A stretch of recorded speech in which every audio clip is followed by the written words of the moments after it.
If you want to know more information, gov.uk. Maybe get somebody who works in health and safety to debug it. If you want real information on it, check out Illuminati.com and tellusthetruth.org. That'll give you the full information about coronavirus. Don't. I'll get so triggered. Don't. QAnon's got some up-to-date facts about it. Oh, fuck me, you incel piece of shit.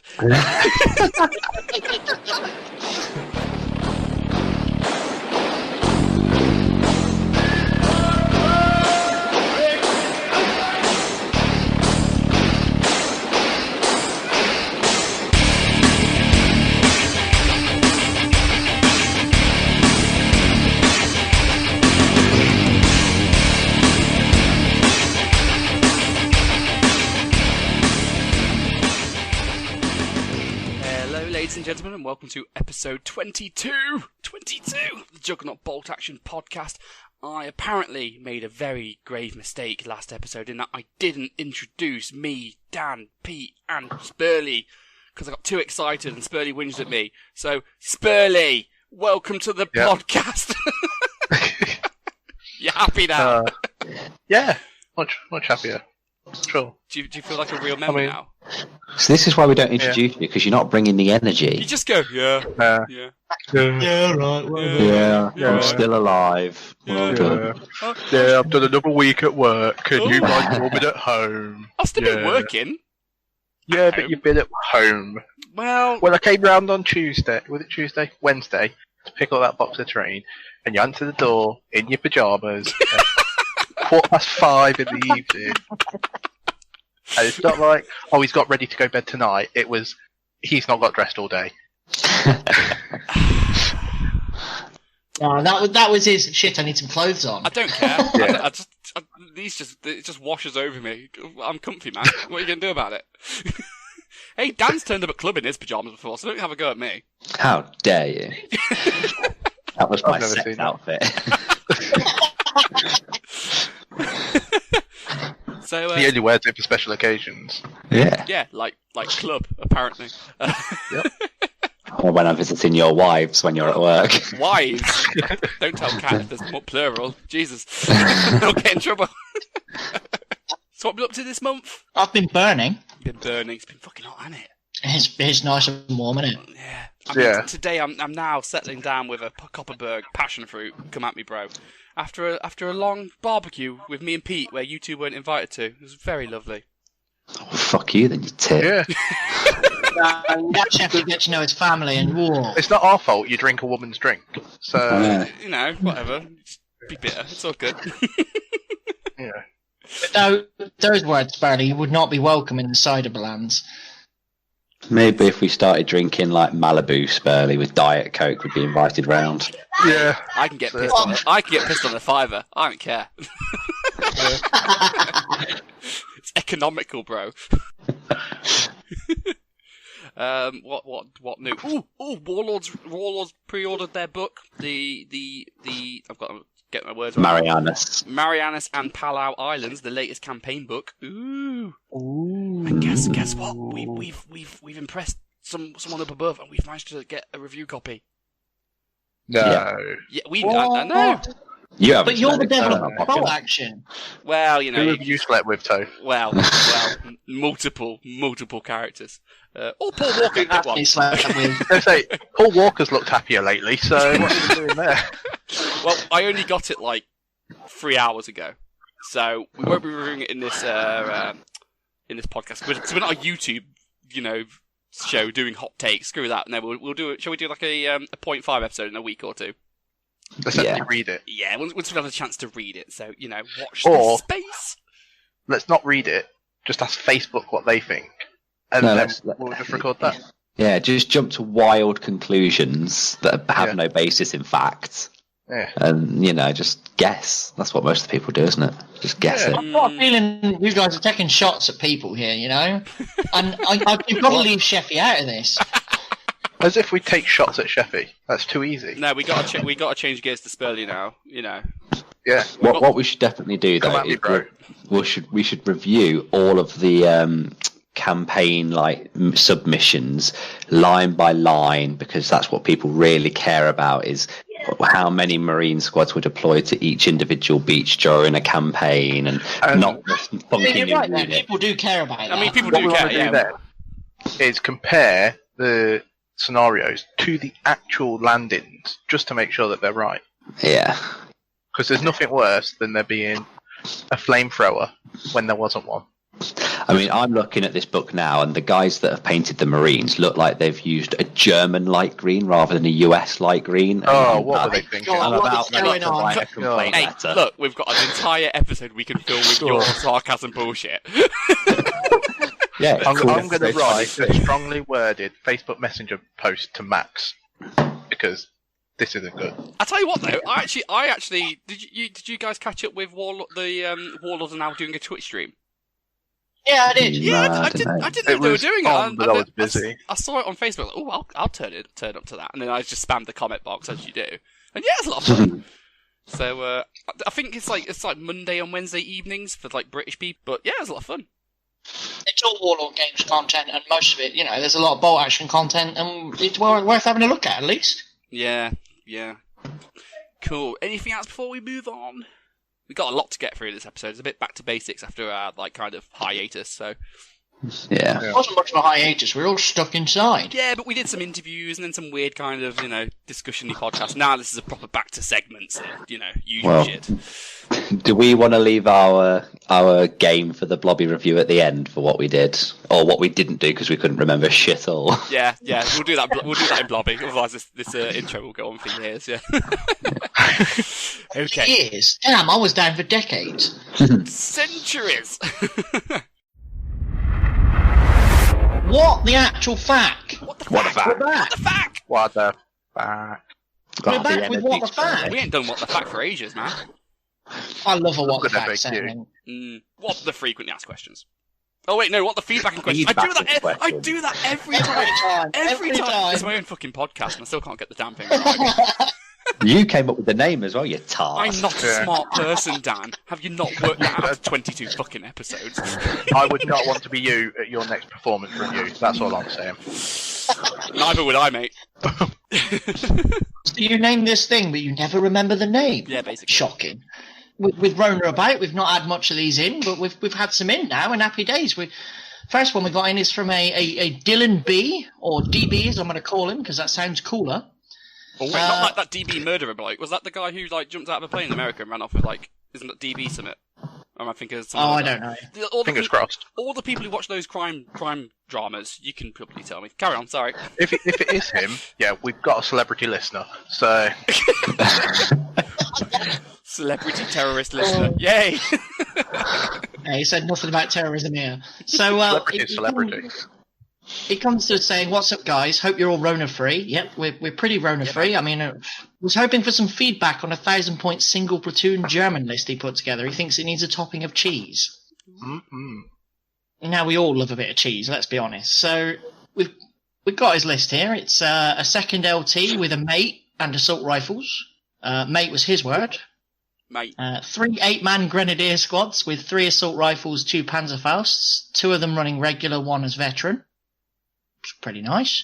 1 grenadier squad with 6 men, 2 LMGs. 1 veteran 8-man pioneer squad with SMGs and a flamethrower. A regular truck, a medic, a regular mortar with a spotter, a veteran sniper, an inexperienced Nebelwerfer, and a 222. That's the armoured car into it. Open top, 7+ light autocannon MMG, is that right? Yeah, That's it's the like knowledge 70, bomb. 80, 90 Yeah. points, something like that. Yeah. Yeah, for me, why have you got that 2 LMG squad? Why? Because he had the models. Yeah, Maybe. that's my first thing. Is if it's 6 man with 2 LMGs, it's the same price as just a 10-man with rifles. So just do the 10-man with rifles. Done. Bodies are better. Boys before toys. Every time. Mm-hmm. Why is there a medic? Yeah, Comes in the starter box, doesn't it? That does look like a starter box, doesn't it? Well, To be fair, I think when you buy things like the lieutenant, I think you get like the medic and a field air observer, don't you, for the HQ set? Yeah. So he's probably got this lot as a bundle, and built it as is, I think. I won't go too harsh then. If it's a case of it's just what you've got, then it's just what you got, isn't it? I mean, if playing with your group you find the medic useful, fine, use it. But I mean, I don't like it. It's a waste of space for me. I don't think he's got enough vets to make it worthwhile. The reason you take a medic is to keep all of your vets alive because you're lower on numbers, but because you've mixed and matched regular and veteran squads, there's no point to him really. So what is it? 3 regular, 2 veteran squads. Yeah. Yeah.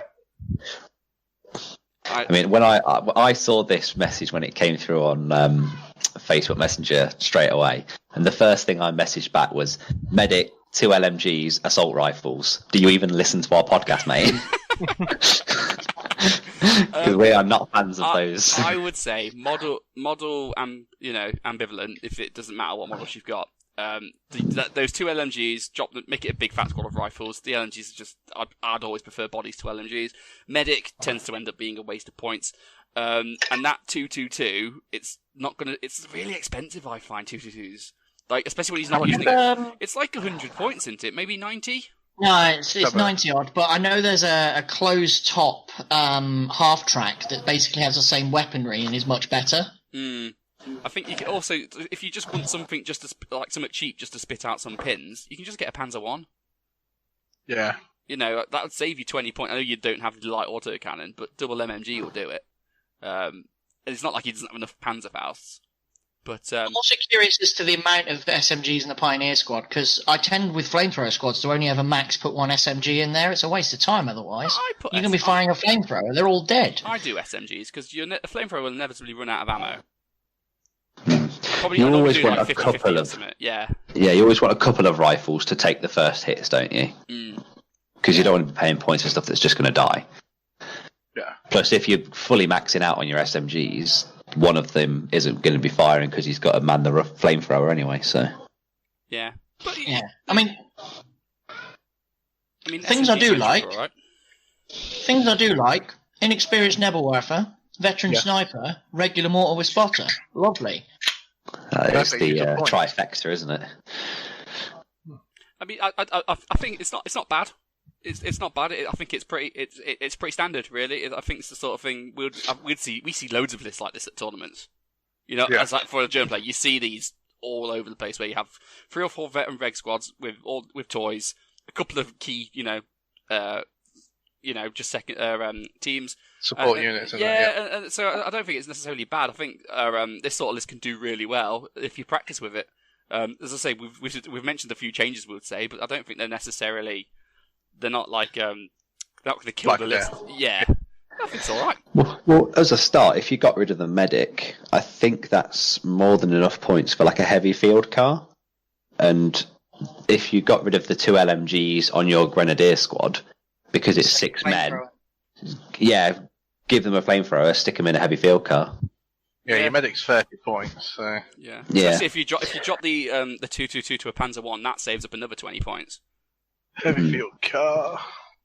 It's just because in this list, I mean, he's got a lot of squads, but they're all quite static. You've only got 1 truck, and it's. Oh no, it's got 3 that'll move there. Yeah, but they're only going 6 inches if they want to fire, 12 if they don't, and having that 12 inches from the car and then getting out, or the 24-inch run on the first turn is really useful, even if it's just 1 other squad, so you've got 1 for each flank. I think that's really important to have. Yeah, and same from experience, coming up against 1 truck full of dudes, it's fine, you can deal with. 2, maybe 3 trucks, you're starting to think, how do I deal with the speed there?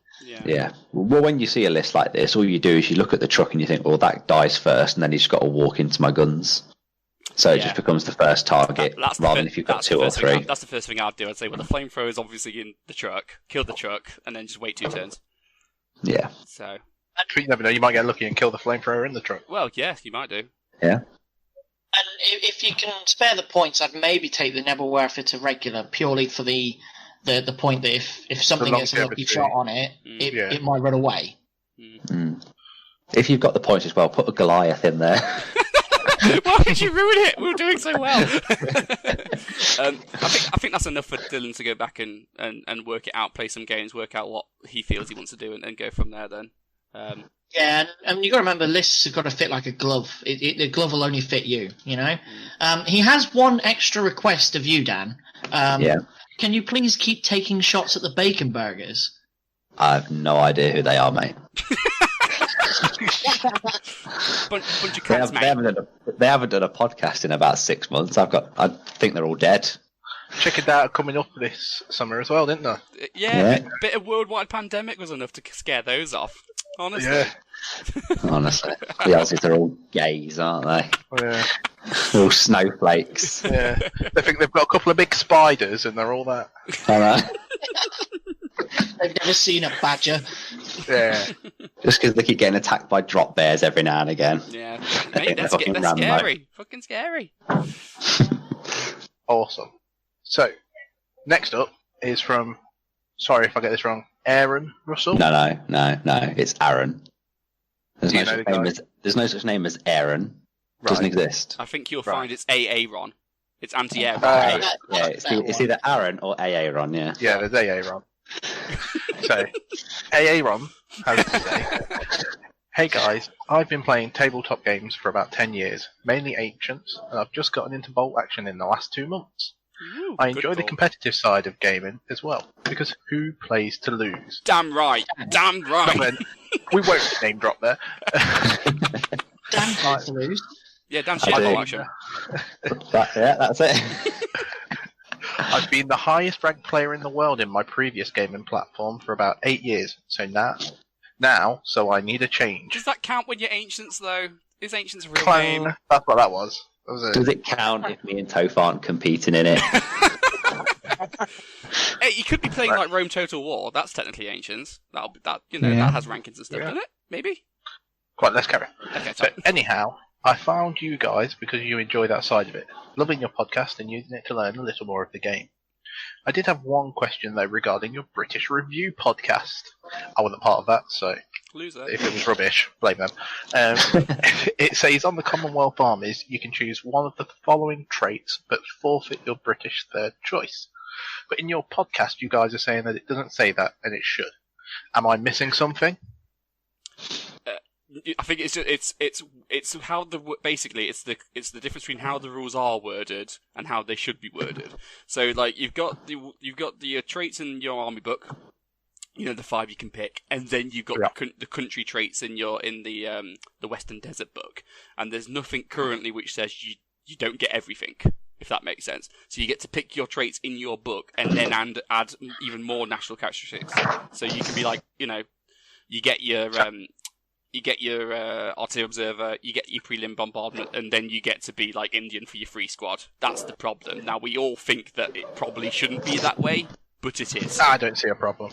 Well, you wouldn't, but you know, proper normal people like us do. So it's us commenting that the rules are a bit badly worded in that regard. So you're not missing anything as much as you can just spam as many national rules as you want because the rules are winning it. And I will use that to my advantage every day of the year. Don't we all? So he's also sent in a list what he's put together for a tournament in October. So, and I think this is kind of following on from his question. It's British Indians. So, Do they look like Canadians? it doesn't. It's just British Indians. Doesn't look like he's gone the whole hog on it. So, Inex Second Lieutenant, 3 RT Observer, 3 Indian Squad, 2 9 Gurkha Paratroopers with rifles, a 5 paratroop section with SMGs, a 10-man regular infantry section, regular medium mortar with spotter, reg sniper, reg flamethrower, reg AT rifle, regular light howitzer with a spotter, a Daimler armoured car, brain carrier, a 30 truck with MMG, and then an M3 Stuart. So Aaron's actually brought Gurkha paratroopers. Yeah, Sweet but not Maori. Jesus. Looking at Not it. Maori ones. No. I mean, that's an option. I don't know. No, he's just getting a free Indian squad, you know? You probably want a free Indian squad. I mean, everyone always whinges about the Gurkha paratroopers, but I've never seen one in the wild ever. You know what I mean? It's like everyone knows about them and everyone bitches about them at tournaments. Look, I've been to a lot of fucking tournaments. I've never ever seen Gurkha paratroopers in the flesh, especially not Maori Gurkha ones. I might rewrite my list then. Tell a lie, I have played them once at the WCC. That's it. So, good on you, mate. Actually get them out there. Let them be as scary as everyone thinks they are. I like this list. I think it's pretty damn good. I mean, you could always do with more trucks, because you've got one truck for 2 Gurkha squads, which seems a bit weird. Yeah. And you've got a boy's anti-tank rifle, so you're not my friend. But, you know. Got an anti-tank rifle. Yeah. He's got a Bren for the 5-man power section. Over the SMG. I think that's good. Yeah. Yeah, that's good. Brens are so underrated. I think they're fantastic. For 60 points and a machine gun. Armour 7 to get you there. Has he added the second machine gun on it? I don't think so, no. No, it doesn't look like it. It's only 60 points. Yeah. But going back to what he asked at the first bit about national characteristics, taking them from one book or the other, I've got the Western Desert book in front of me, and it says when you're choosing one of the Australian, New Zealand or Indian, South African special things, you choose their special characteristics or the ones from the British book. But the ones from the British book, you've got to remember the national characteristics is only things like up and atom and rapid fire. It's not the free artillery observer, so that's why you get all of it. So you have all of your toys and you don't have any downsides, really. Or friends. Brilliant.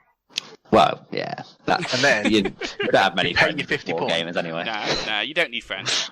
Friends are overrated. Don't forget to pay your 50 points and get that RT Observer Naval. Oh, yes, do it. I don't want to play it, but do it. You know, if you could strip some points and make that RT Observer a Naval Observer, then... Yeah. Well, he's got a 10-man regular squad there that he can get rid of. Yeah. No. Keep the regular squad. Drop the light howitzer with the spotter.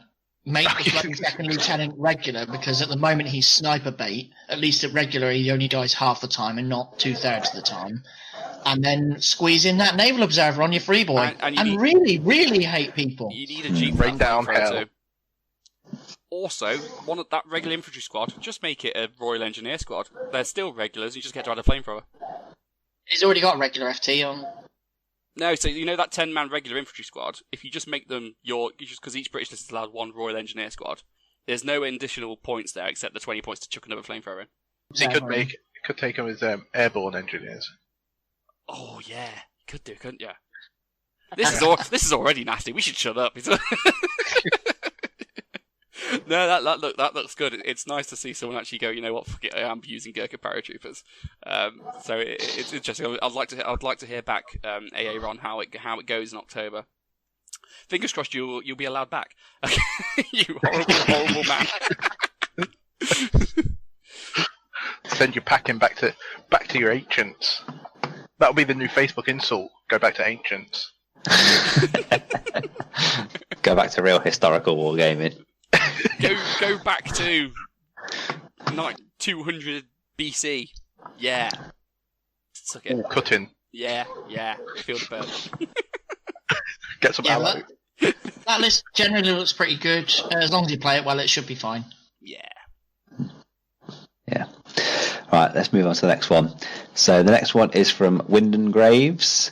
Now, this guy, for all of you that haven't seen it, please go and check it out. He painted a Mr. Blobby Mouse tank and put it on the Facebook page, and it is glorious. It is absolutely fantastic.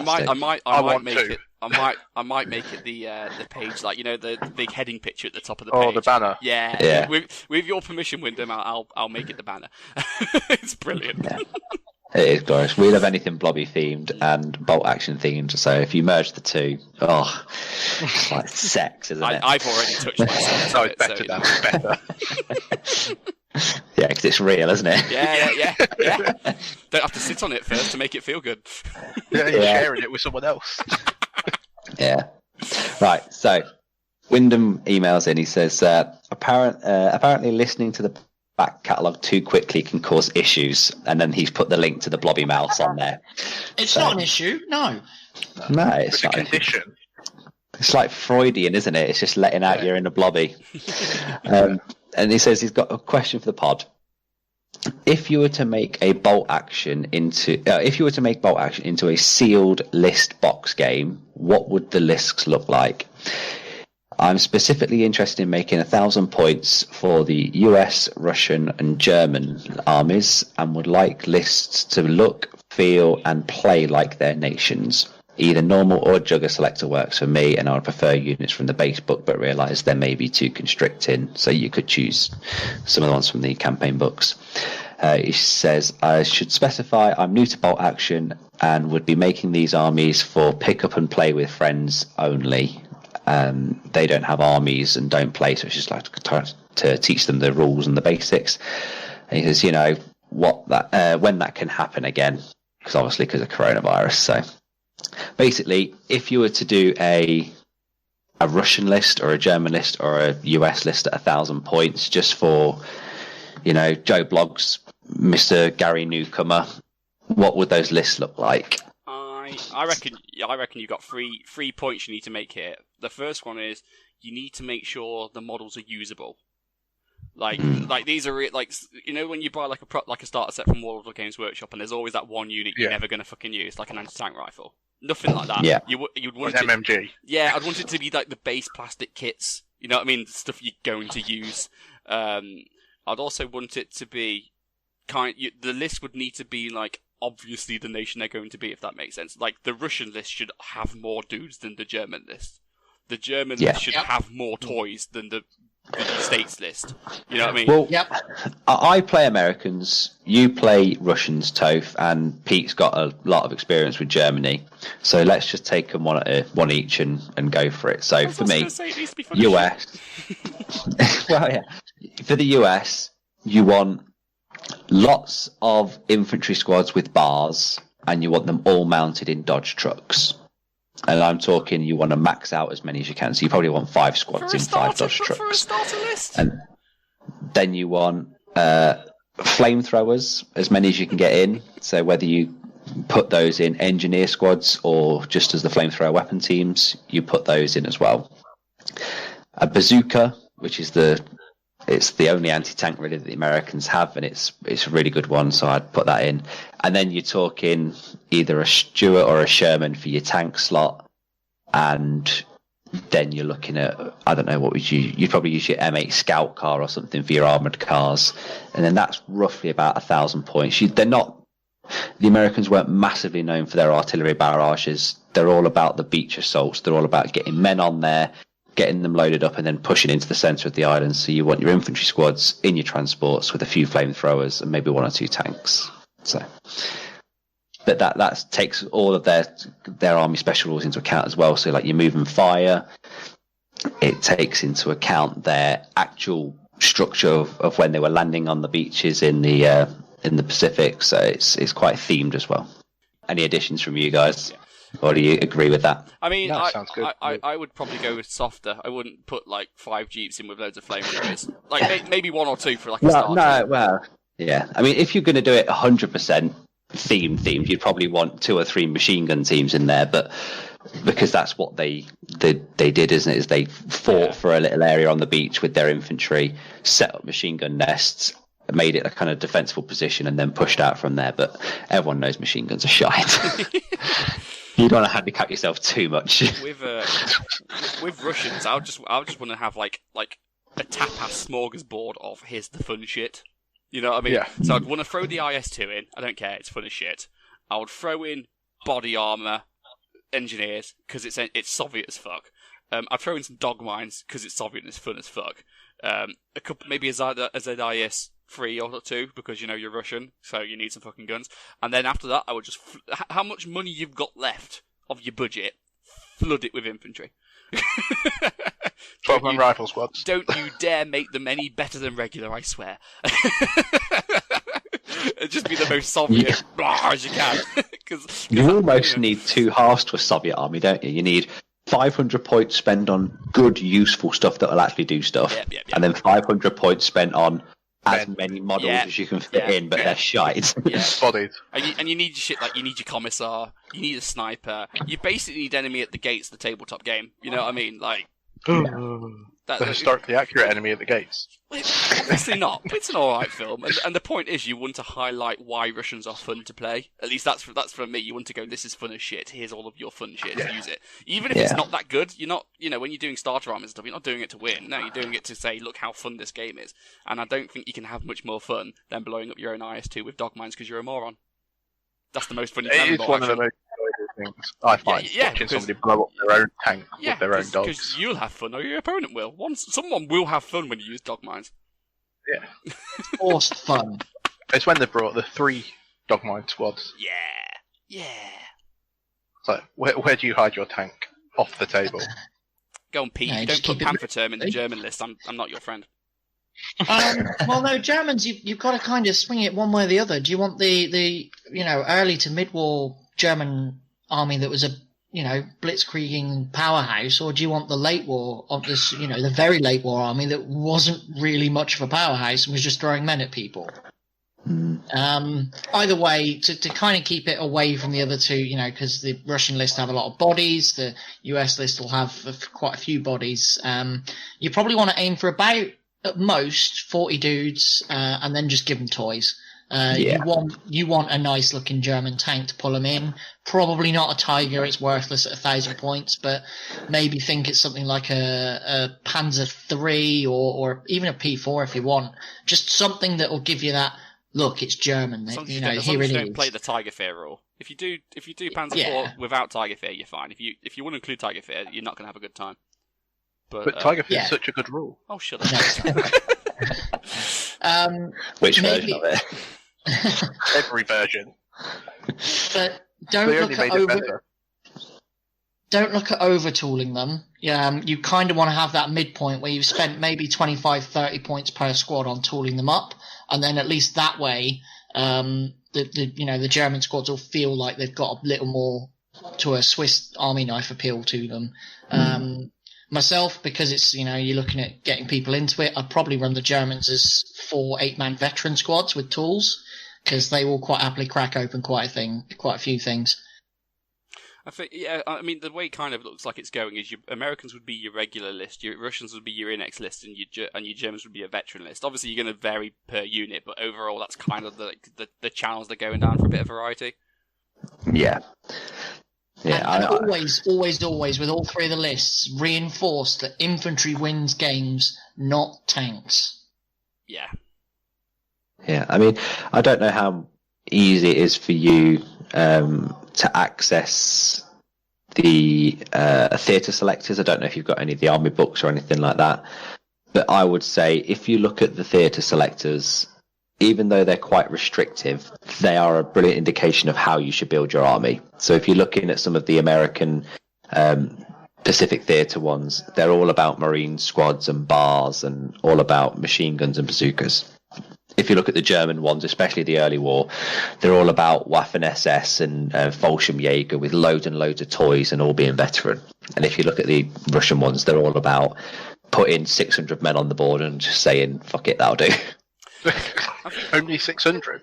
Yeah. I think if you're doing starter armies and just, games for pick up and play with mates, when they don't have armies, you don't really need to look too hard. Just go what looks cool and just chuck it in. It's not like you go into a tournament to go and kick Vase or something. Well, you might want to once you branch out from this, but then you can just build another army. So just browse Warlord site. If you see a big fat tank, just chuck it in, man. It's just fun. And this is going to be really weird coming out of my mouth, but it might be worth looking at a bit of history. What? Because you're doing an advertisement, so pick up a book or something.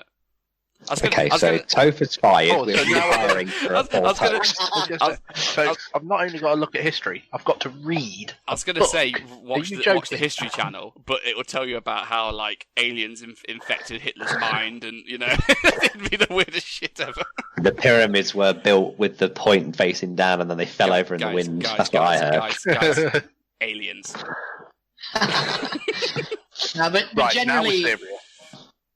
generally, if you're into bolt action yourself, think about stuff you like using, stuff you like playing against, and generally bits like that, because what you like will generally shape what your friends or people you're trying to get into it will think, oh, that's nice, and then they'll branch out as they go, and it's generally what happens. It's happened with just about everyone I know that's got into it. It's, what do you want to play? Oh, I don't know. Well, what nation do you want to play first? Oh, I want to play this nation. All right, try this, and then see where you go. I mean, that's how I got you guys. You're giving people a choice. Yeah. I'm like, "Here, look at this. It's a cool panther. Is it cool? Yeah. Do you want to see another one? Look at this. It's also a panther. It's really cool. Do you want to see another one?" And you just keep going. My introduction was just, here's a box, build it. Yeah. Yeah, that'll do. Hopefully that answers Wyndham's question, and if not, I'm sorry, we're just shit. Next one, we have an email from Doctor. Yes, the Doctor. Dr. Gavin. Who? Doctor. Yeah, No. who? No, Doctor. He could be Doctor Who. It doesn't say he's not. Does he like taking girls of a questionable age on adventures? Oh. Are you saying Catherine Tate was of a questionable age? If they're 19, Well, they're yeah. You want to mate? You want to mate? You want to mate? There's half the listeners now haven't watched Doctor Who and they don't get the joke, in which case, stop listening to this podcast because you need to go and educate yourself. Right, anyway. So, from the Doctor. Hey guys, I've been playing Bolt Action for about 4 years and recently learned about your brilliant podcast from a friend. Yeah. Is that you We like embellishing the it there or not? No, he literally said that. Your brilliant podcast from a friend. Oh, right, okay. The free naval... So can we just take one little side note from this? I was on my phone the other day and I was downloading some new podcasts, episodes of just some random shit that I'm listening to, and I thought, oh look, there's some reviews here, I'll read that. I thought, do you know what? I've never checked the reviews for our podcast, so I was reading through some of them, and there's only like 10 on there or something, but one of them, it just says, this podcast is fucking hilarious. I don't even play Bolt Action. Anyway, carry on. Whoever left that review, shout out, man. Get in touch. Anyway, so he put the free naval artillery guy you mentioned in episode 14. Do you remember that guy? He gave me nightmares. Yes. He gave me nightmares. Took our pack and abused it. I mean, good on you. Well, that's what you built it for. I'm glad you're a fucking ocean away. Anyway, he says, I'm now the new Sarge at our shop. Now I think Sarge, isn't that like the Warlord game outreach program they've got in like America? Like it's like they had press gangers, didn't they, for Privateer Press, and Games Workshop used to have outriders back in the day to like promote their games and stuff. I think Sarge is like the Warlord equivalent. Anyway, so he's the new Sarge at their shop, and he's been thinking a lot about scenarios. Oh, we love that topic. I've seen and liked the ones from your Juggernaut format, Tormat. Good, just use them. End of story. And well aware which ones out of the book you hate. I know envelopment is one of them, but I really like the idea behind it. So many battles in World War II involved having to break through an enemy line and keep moving. My question is, how do you fix it? It seems like preparatory bombardment and playing long edge to long edge can make it impossible to win, especially if the attacker is highly mobile and the terrain is largely open. Toph, you mentioned a game like this from the GT disaster. Definitely. We've all had games like that. You know what I mean? When you're playing envelopment and one person's got an all-mounted army and the other one doesn't. It's like, GG, thanks for turning up. Yeah. Yeah. Penetrating attack. That's the mission she wrote. It's penetrate. It's a really nice scenario. But is there any way to make a proper attacker-defender version without having to do something like making the entire board rough terrain or not allowing vehicles? Would short edge to short edge with no bombardment and the defenders starting dug in work? Maybe requiring the attacker to start with only half the units in the first wave? I'm very interested in your thoughts on this. I mean, envelopment's a fine mission. Don't get me wrong. If you're just going to the club to roll dice with your mates, envelopment's fine. It's just not good at a tournament and the sort of games we play. So no, I just don't think you can do it. I think attacker-defender missions are inherently always going to side one side more than another. I don't think it's like that's why our missions in the pack are always kind of there is no attacker-defender. It's equal. You know what I mean? So Yeah. there are changes you can make to make it easier, and if you find some that works for you and your mates, fine. But if you're trying to arrange events like scenarios for an event, I don't think you can have attacker-defender missions. I'd happily debate this because I'm sure people have different opinions, but personally, I just don't think it can work because you're always going to favour one side. Yeah, I think when you're playing these games, so much hinges on your mission, your win conditions. I think you both need to have the same sort of conditions to make it a fair fight. You can't have one that says, okay, all you have to do is not move and just shoot for the whole game. You can't have that. That's not a real thing. it doesn't. It's so inherently unbalanced. There's no It just tactic, doesn't right? work. No. Yeah, because the problem with it is, sure, the attacker can be quick and get off, but the defender doesn't have to move and only has to react to where the attacker's coming to. Yeah. You know, and as, you know, if you're thinking about it, a defender wouldn't just go, oh, they're attacking, I'll just, you know, react to them. They'd react and then go, well, they've attacked, they're down on men, I may as well push through their line. Well, I think a better way of representing this sort of thing, which is, you know, I know our missions aren't the most realistic thing in compared to the sort of battles that actually happened in World War II, but again, World War II battles didn't each get 1,000 points pre-listed and then kind of rack up and go, right, you get first turn, tally ho. That's, you know, it's an abstractation for the game. I actually, you know, for those who've played the new 40k, the secondaries, where like you can have two people playing but they've got totally different objectives. They just happen to be on the same board. I think something like that for bolt action could work. Like, so I could be, say, trying to capture the middle, and I could be playing Dan, but Dan's busy trying to rack up kill points. You know what I mean? So because you're both on the board, you're both fighting each other, but because you're both, those sort of doing it that way, I think would be a bit more better, because then you could choose your objectives based on what your army can do, and that would be a lot more realistic, if that makes sense. Especially, I mean, maybe on that vein, maybe you have the attacker trying to get off the board and the defender trying to take a couple objectives in the middle of the board. It makes the defender have to move forward at least. I also think it makes the attacker have to do something and just run. If you was doing a tournament where you racked the results you got wasn't on whether you won or lost, it was just how many victory points you got. So say if like you were playing attacker defender and on envelopment and the attacker just ran off the board. Now, if you just stood there going, oh shit, he just ran straight past me, if there were some objectives you could still grab, you could still get some points, so effectively you both get a load of points. You know what I mean? I think it depends on how, if you wanted it for an event, it depends on how you run your event, but that's how I would do it. Yeah. I'll just take the whole win-lose bit out of it and just try and rate games on something else entirely. Yeah, and if it's a casual event, you know, do what you want. If you're just playing casually, do what you want, see what happens. But if you're looking more towards a competitive nature, you've got to think, how is each player thinking this is going to be fair for them?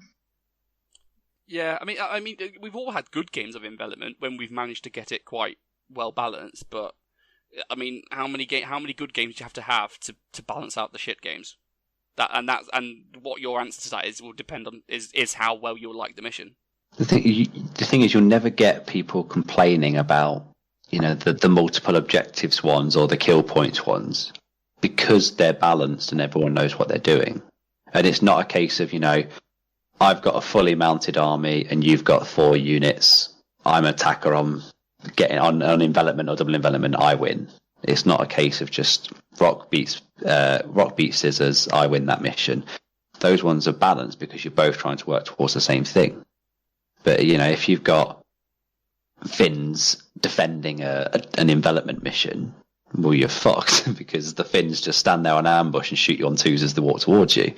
But, you know, having them attacking is completely pointless because it negates all of their special rules. You need something that's balanced from the outset, and they just don't do that. That's why we hate them. It's like if you're an Italian player and are forced to play any game at all. It's just going to do it hurtful, you know what I mean? Yeah. So hopefully, Doctor, that, you know, that's an answer for you. I mean, we're not really given much in idea, but it's kind of just, I don't think it's going to work. You'd have to go really non-traditional to get it to work. Which, good luck. I'd be interested to see if you come up with anything. But we're really boring, so we just did identical sides. And yeah, to be honest, the preparatory bombardment thing on it also winds me up. If one player's getting it, they both better be getting it, because sometimes that makes such a difference to a game. A good preparatory bombardment can mean that you can just waltz off the other side of the board. Especially if you press. Yes, it does. Well, there's 2 things about prep that I hate, and it's if both sides get it, it's always on a 2+ you get it. No, you've either got prep bombardment or you haven't. It's not like your howitzers just aren't in the background somewhere. You have it. And then the other one is when it's attacker defender, the attacker gets prep bombardment, but the defender doesn't, as if they've not got any way to help or defend themselves at all. It just doesn't make any sense. It's like they've got nothing on the island or on the mainland to help them in this attack. It's just stupid. It's just a bit too good for if one person gets it and the other one doesn't. That's easily enough to swing a game. Yeah. A bit too strong. Yeah, and if you get lucky and take out somebody's teams with prep bombardment, you're laughing all game. I think these attacker defender missions are for your campaigns and your campaign books. I think in reality that's in my perfect world, and that's where they should be. And I'm not saying they're not worth playing. I just think for a tournament where you're trying to work out who's best, I just think they're a bit too all over the place. But I would say, Doctor, if you just get in your TARDIS and go back to World War II and ask the commanders, I'm sure they'll tell you. So don't tell them it's World War. Don't go back too far and accidentally say, "Is this World War II?" to a World War One vet, because war. Yeah. Also, while you're back, go buy shares in Amazon. That's probably worth it. Right. I'm not sure they were trading in 1939. He's got a TARDIS, man. Don't you? You can do anything. Fucking pedantic piece of shit. Yeah. Right. That's it. We're all caught up on Fackage anyway. Any other Fackage before we move on? No. No. Okay. Not for the moment. No. Cool. Anything from you, Spurlie? No. Yeah. No. Cool. No. All right. Let's move onwards and upwards then. Philosophical question. Oh, sorry. I haven't finished eating my popcorn yet. Go on, carry on. So. Or was I sucking off a tramp? I won't ask how you know that. I actually said philosophical correctly for the first time and didn't go philosophical. So, give me that. Anyway, philosophical question. This was an interesting topic. Me and Pete were playing new 40k. Dirty, I know, dirty. But, it happens. Let's just admit it. Anyway, was playing this the other day, and a topic came up, which I thought is quite cool to discuss the podcast and how it relates to 40k. And the issue is, and I'll say the premise and then do a bit of explanation, and you can all tell me I'm wrong. So the question is, do armies go out of date? And what does it mean for an army to go out of date, and how can it be helped? Now, I'm not saying. Shut up. I'm not saying that. Your army's literally like you have to bin it. What I'm saying is you buy it for an edition where it works, and then you come back to play the game 2 years later and it doesn't work anymore. If that makes sense. So, yeah. The discussion that which kind of brought it all up was that I was using my Tyranids, and I'm sorry if you've never played 40k, they're big bug-eyed monsters. I'll just go as quick as I can. But my Tyranids I built them 3 or 4 editions ago, and back then it was all like you took loads of guns on them because they walked around shooting stuff. And in modern 40k, all the big guns are wank. You don't ever take them anymore, which means my army from years ago is suddenly not good anymore because I don't have any of the stuff I need to be good because the rules have changed in such a way. Now, I could go back and fix my Tyranids, but I would need to buy loads of extra Scythian Talons and melee weapons off eBay, go back, repair my army, snap all the weapons off, glue new ones on, etc. So effectively for 40k, I can't play with my Tyranids currently because it's out of date. You still with me? Mm-hmm. Okay. So this is very common with 40k because codex creep is a thing, and that's why everyone hates 40k, and that's fine. Go back to 40k. Now, so taking this to bolt action, can your bolt action army go out of date? And if I would say yes to. And if it can, we can have that debate. Are there ways you can build your collection to mitigate it? Now, yes. So, that was quick. On to the next section. There we go. All done.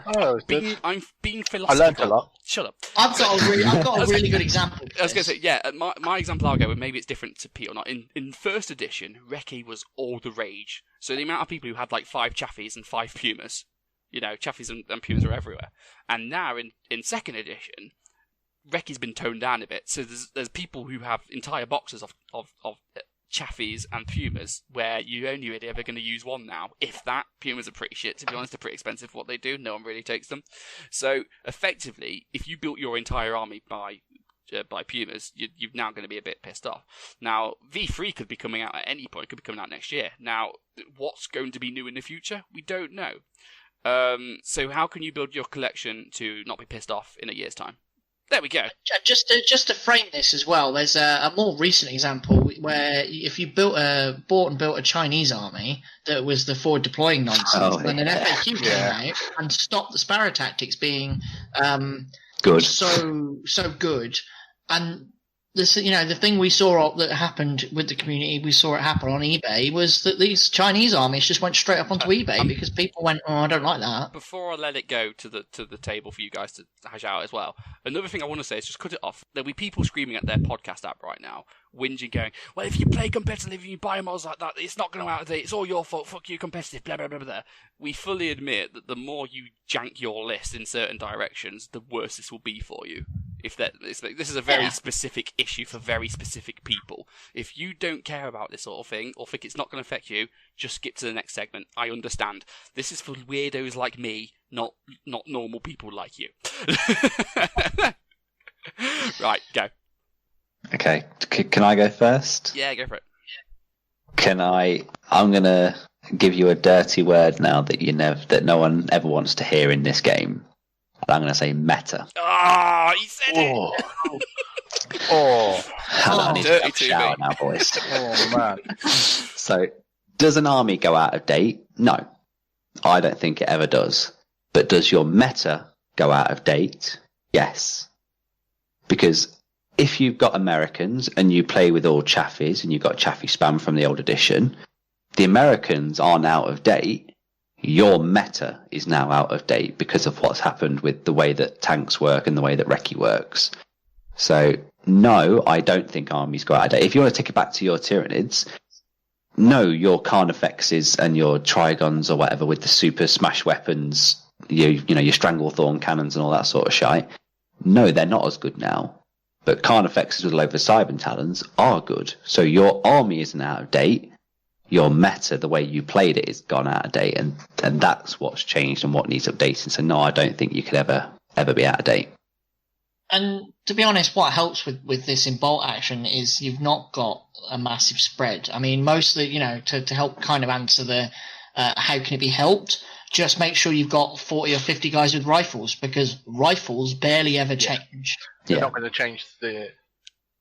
Yeah. A guy with a rifle is the one regular with a rifle is the bare bones bloke of this game, and if he doesn't work, the game doesn't work. You're quite lucky in bolt action. If you've got your entire collection with assault rifles and the assault rifles become rubbish, then you've got a problem. But if you've got most of your collection with rifles and a couple of assault rifle men, you've got a little options there. Yeah, you're quite lucky in bolt action is that everything is pretty much the same.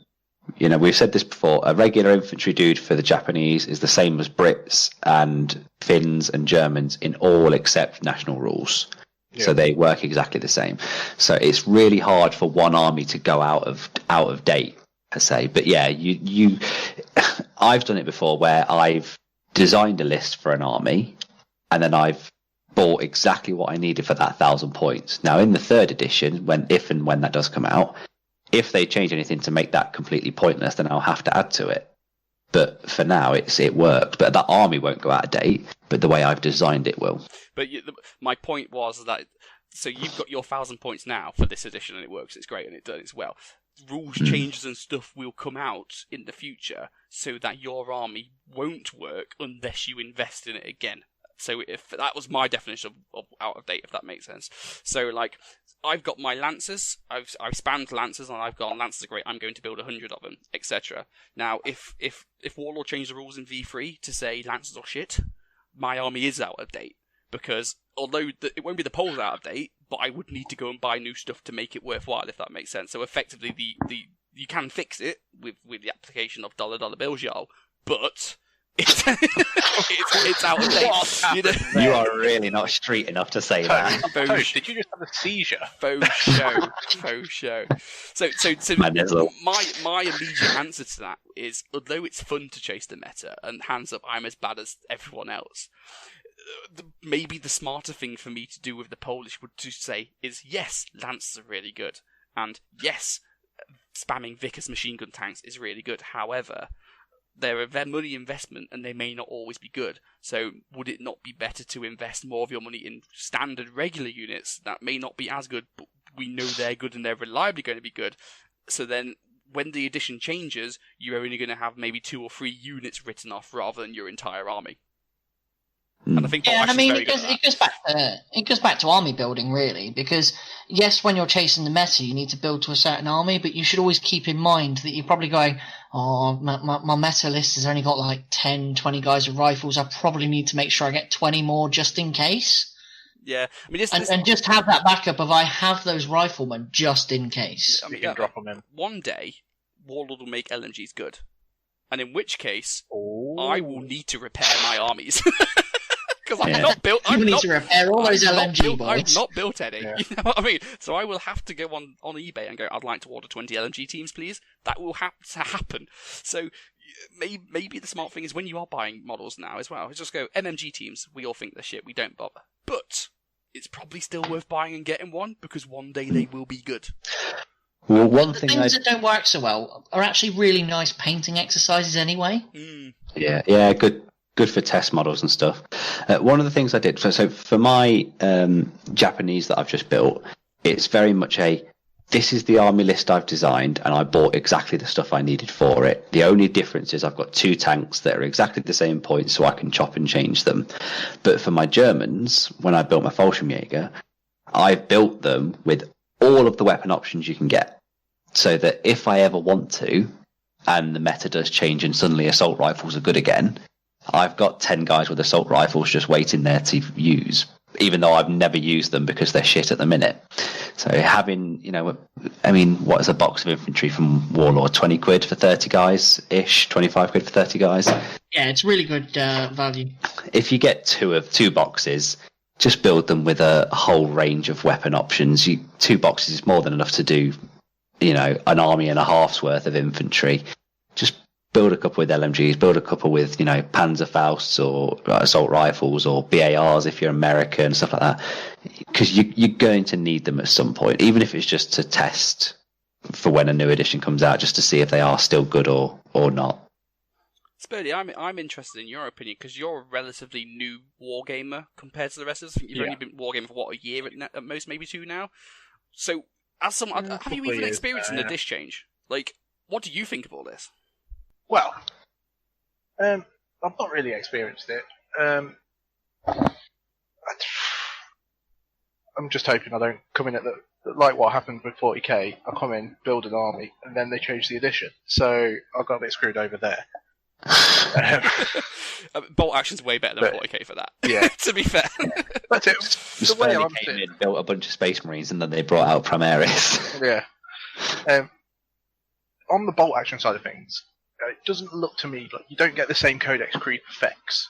So when they bring a book out, you do get a few new units, but it doesn't break the system and then everybody just has, say, with the new book, everybody will have Japanese because there's amazing Japanese units.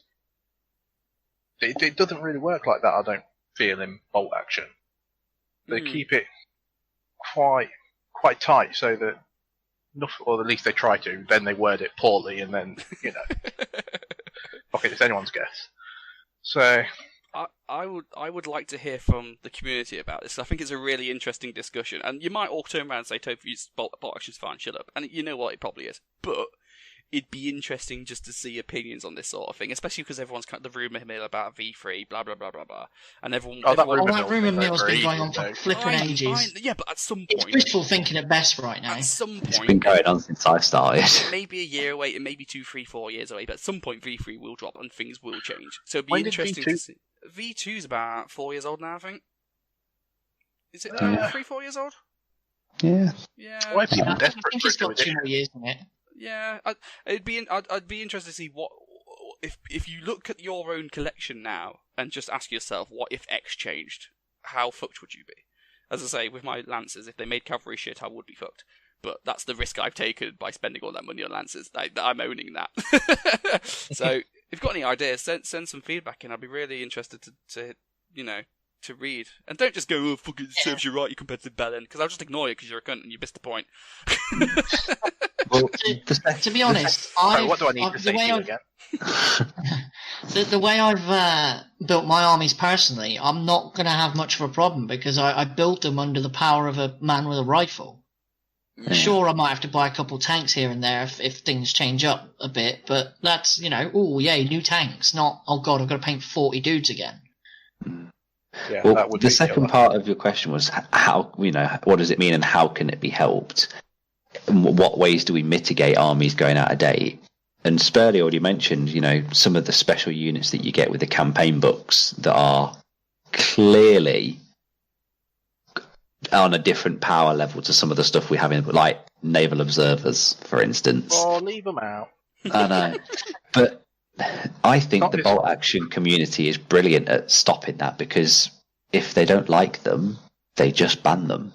Yeah, you don't ever go to a 40k event and go, oh, by the way, we're not using knights and Codex Knights anymore because they're too powerful. We're not using Forge World models. I'm not using, Psychic Awakening and all that sort of shit. In the box community, it's just, when Market Garden first came out, it was probably a little bit too overpowered for where the rest of the game was. And then everyone just said, we're banning the Market Garden book. Simple as that. Yeah. Yeah, it wasn't a straight ban on all straight ban on all theatre books gives you problems, but just going, that theatre book gives a problem because of that unit, we'll ban that one book. And, as much as it is, oh God, banning books, most tournaments, competitive events are there for the competition. You're there for the dice rolling. You're not there to run through the scenarios in the book, and most of the stuff given out in a theatre book has been designed for the scenarios in that book. I'd also say, like, focus on getting good with your basic units, not your janky ones. Like, if you build a list with 40 Maori Gurkha paratroopers and you go and win every game, cool, good on you. Do you. But at some point they may not be good anymore. So if they change, then suddenly you lost every game in a row, all your mates are going to laugh at you. Because I would. So it's probably worth focusing. Yeah, your basic units, like your rifle teams, they shouldn't ever not be good. You know what I mean? So it's probably worth it to focus on those sort of things more and not take a million and what. This is really weird coming from us as the Juggernauts. I'm very aware of what I'm saying right now. But you know what I'm trying to say. Well, that's again why when we did our US book review, we turned around and said their special rule for the rifles is super powerful, because the one thing that isn't changing across the game is the rifle. You can win with your Maori Gurkha paratroops, but if you're winning with just regular riflemen, it shows you a much stronger player than winning with the jank units. Mm. Learn to play the game at its basics, because if you can play it really well, really basically, then you add in your cheese and your mozzarella and your Stilton, and just turn it up a notch, don't you? That's very wise, Spurlie. I'm glad we invited you on this podcast. Well, Sheffield would have just gone on a rant, wouldn't he? No, I think that's a good point. Focusing more on the game itself. No. MMG teams will probably never be good, but they're really nice to paint, so carry on. Unless you're playing Jugger format, then they're brilliant. I've painted 3 LMG teams lately. Ooh, fancy man. I'm not using them, I just painted them. Yeah, and that goes again to the how it can be helped. If quite famously as Juggernauts, we don't like LMGs in squads. They're too many points. We can get better out of 2 additional men. But do we quite a few of us build the LMG man and just leave him unused? Yes. Yeah. You just get him ready for that Juggernaut tournament to roll round again, and then they're worth it because they're free. In a full squad, aren't they? So. Cool. Yeah. Anyway, as I say, message in and tell me what you think. If you want to tell me I'm stupid and here's all the reasons why in bullet point form, great. But yeah, it's an interesting talking point. So. Hey Toph, you're stupid, and my only reason is because. Yeah, no, I mean my evidence. If you listen to the last 40 hours of podcast we have released, no, you're on point. I am pretty stupid. It's fine. They don't need to listen to that much to come to that conclusion. Cheers, mate. Cheers, mate. Love you too. Right. It's good, though. Next segment before you all turn on me. Deal? Whoa. Sure. Getting defensive here.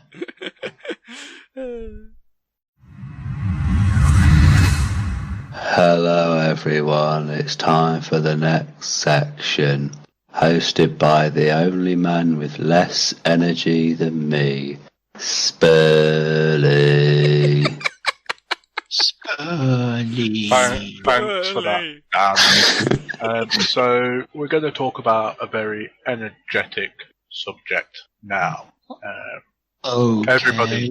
Everybody's favourite. Okay, people might I was actually. going to stop it. They'll start fiddling with the playback speed. So yeah, we're just going to do a quick section because there's not too much. It'll probably end up going on for a while. On health and safety events in the new world. I put in the notes that Corona. this section is called Health and Spurlie. And you didn't even reference is my Health and Spurlie. amazing pun. Health and I Spurlie. wasn't going to say it myself because Say your own pun. Spurlie, you're spelled- the Health and Spurlie man. I'm health and Spurlie, but you spell Spurlie wrong. Did so I? Oh, okay. yeah. It's a nickname. You can't spell nicknames wrong. Can. You really can. Topher with an F. So All right. it was just Go on then. yeah. As tournaments are kicking back in, it's just going to be a little section on spitballing kind of what you might expect to see on the new tournament scene, or even just at your club, and what you need to do to keep yourself safe, keep everybody else safe, and not wear your mask like a dickhead. So, we've not really started much at our club yet, have we? So, No, we're not. We're due to go back a Still week on planning. Tuesday, I think. We're all. I mean, Sheffy's filled in the risk assessment.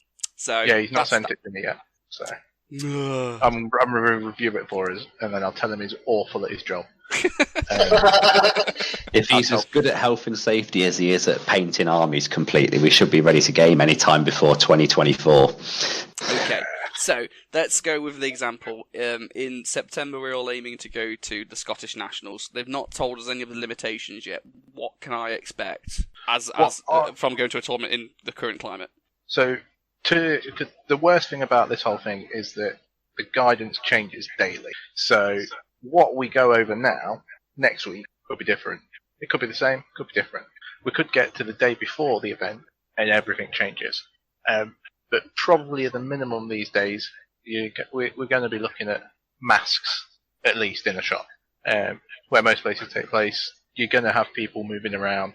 You're not going to get away from it. Trying to guarantee you 2 meters all the time, it's not going to happen. So probably that. And hand sanitizer. That is your new lube. I mean, that's one way to put it. Yeah. So like, do you need to bring some hand sanitizer with you, and just keep it in your pocket, and every time you'd like do something, just clean your hands every half hour or something? Or is that too much? Yeah. Well, you can do. What was it? You were supposed to wash your hand. Like some places have gone really overboard, where there's some workplaces that have put alarms on, so that every 20 minutes, everybody in the office goes to wash their hands. That's mental. That is It crazy. is mental because what they're doing is every 20 minutes they're getting everybody into a smaller room to wash their hands. It's like, Hey, it'd be good for all those No. slow players, wouldn't it? Like, you've only pulled one dice in the last 20 minutes, you bitch. yeah. But I would say take your own, because then you know you've got some. You don't worry about there being anything else. But the better thing to do is wash your hands regularly, because also it doesn't dry your skin out. So you don't want to be pulling crispy bits of Pete's fingers out of the dice bag, do you? Can I keep my hand in a glove of Vaseline for the ladies? Is that advised? All right, Wacko. Only your strong hand. Okay, cool, okay. What about dice bags and bolt action? Because that's kind of what's always made me feel icky about it, because obviously I don't want to touch hands with a zombie. Dice bags are the elephant in the room. You can't get away from them with this game, but with how everybody says it, like coronavirus is spread, how do you actually use one safely? Do you just have one person pulling everything all game? I mean, Maybe, you're the health but- and safety advisor. You tell me, man. I'm advising. I'm not telling. The way me and Toph did it the other day was, Toph has got more than enough dice, and I'm sure that everyone out there has got 2 or 3 sets of order dice. Toph had both sets of order dice, and he drew them all game, and that was it. And I didn't go near the dice bag. It's just a weird thing at a tournament, though, isn't it? Because you're just like, it's open to abuse, that kind of thing, Shenanigans. isn't it? Yeah. Obviously, it's alright for us in the garage, because if I was going to cheat, you'd know. But He'd blatantly tell you. He'd yeah, show I you to would. your I'd be like, face Dan, and I'm cheating. rummaging in the bag. Yeah. I I'd maybe want to, because we've got them for, at least myself and Toph have got them for pin markers, but something like a glass bead or something like that, where you can just bung it in like a quick little wash, a soapy wash after a game would be fine. I mean, it's not just that though. You keep your own dice. Like the dice bag itself can absorb like minging hand sweat and stuff. So just putting your hand in it, even without touching anything, could be pretty gross. That's if you're going to share the bag. Yeah. Everybody, like kind of standard tournament etiquette is you bring your own dice bag and 2 coloured dice. So when you get there, everybody's going to have that. So you could just say that you take it in turns, pulling from your own bag with your own sets of dice. The only issue is if you don't own enough dice for what, like you turn up against someone with a 26 dice Russian list. Yeah. I mean, at least with like for Scottish Nationals, they limited it to 20. So, so if you bring 20 of each colour, yeah. Well, I got told the other day that I shouldn't be doing this. Every time someone handed me an order dice, I put it in my mouth just to give it a quick wash because it is quite a good disinfectant. So apparently that's not the right thing to do. Tastes good as well, though, doesn't it? It does. An idea I had, and I don't know how much it would work, is that you'd have like one person pulls the whole time, much like when me and Dan were playing, except you'd do it in a clear bag. And so you can see what the other guy's doing with his hand in there. And he closes his eyes or looks over his shoulder while he's doing it. Then you leave it out to just looking at the bag while you pull the dice. Yeah, and then you just have to see some bloke's hand doing some weird wanking notion. But you'd know he's not cheating. Or at least if you did, you'd see him. You put your hand in the clear bag, you turn away, and you watch your reflection in the window. Ooh, smart. Oh, that's a shit idea. It's not to be trusted, see? Yeah. Now, I think the idea of both having a bag and sets of dice for the game means that, say I'm playing Spurlie and Spurlie pulls a beige dice, for example. I pull it, and he goes, right, yeah, it's beige dice's turn. I'll pull a beige dice out of my bag, seeing that he's pulled a beige dice, and then, when it comes to my turn to pull from the bag, he does the same for me. Because that way you keep the level of dice going, and you're basically only ever using your own dice bag with your own dice. And if you're that way super inclined about it, myself, I mean, do what you want, really. Wash, I don't know. Don't be a dick. People don't wash at tournaments. Don't be stupid, Pete. You can't ask them to do more now than they ever did in the past. Come on. I just expect them to be as prepared as me. I take deodorant to tournaments because I know I get stinky in the second half of them. I think space is going to be a big one as well because tournaments love to pack them all in, don't they? And go, right, we're all bum touching. I think it's 2 metre minimum you have to be from each other? There is going to be ventilation. Yeah. You're going to see a lot of 16 to 20 people tournaments from now on rather than the 35 to 40s. Yeah. If you can't do 2 metres, you go down to the 1 metre plus, and that's when you say you have to wear the mask. So you're going to spend quite a bit of time just only knowing what people look like from their eyes. It's going to be quite romantic. I've just seen nothing but anger at me. Because people, against me, they like to smile with angry eyes anyway, so now they'll just look angry.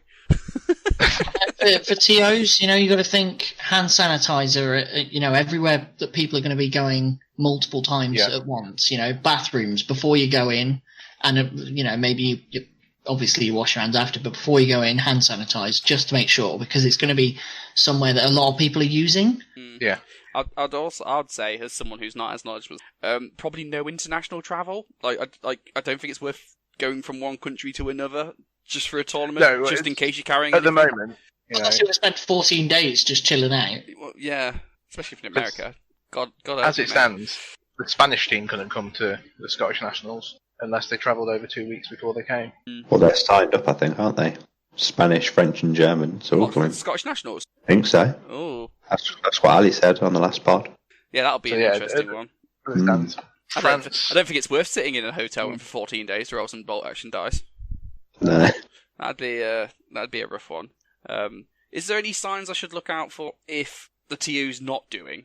That makes sense. When should I be nervous that they're just being not even paying attention? If they're just not when doing they hope for a nice kiss you. anything, if there's nothing, well, it's a tough one because a lot of places are doing it now, and by the time tournaments are coming around again, you'll be able to walk into somewhere and you'll know if somebody's taking it seriously. Local this sort of stuff should be in the pack before you even get there. Yeah, Because it should say people bring 2 sets of dice, bring face masks, etc., etc. If it doesn't have that, I think that's your warning sign. You shouldn't even get there without that. See, Ali, it's not in the pack for the Scottish Nationals, but Ali has made the point that it will be coming out, but he's waiting until he knows more about what's actually going to be required. Yeah. Because, like I said, it's changing daily. Also, if you're living with an elderly relative who's got, like, lung issues, probably don't go. Maybe don't go. Yeah, and that hurts to say because I love rolling dice. It's that much like the relative, to be I mean, honest. yeah, if they're really rich and you hate them and you're in their will, go knock yourself out, mate. You didn't hear that from me. What about travelling? Because, like, you can't socially distance in a car, and when we go to Scotland, we're probably going to get in a car. Yeah. Are we just going to have to bump uglies or what? We're taking big cars, aren't we? So there's going to be decent space. There's going to be... There'll be one in the boot, one on the roof. Back to the boot. It's all about just being sensible. So whoever's sat in the passenger seat, don't let them rub their fingers in your mouth. How else will I keep Toph awake while he's driving? How else can I get the cocaine off my fingers? It's that kind of thing. Maybe don't share heroin needles. Yeah. In general.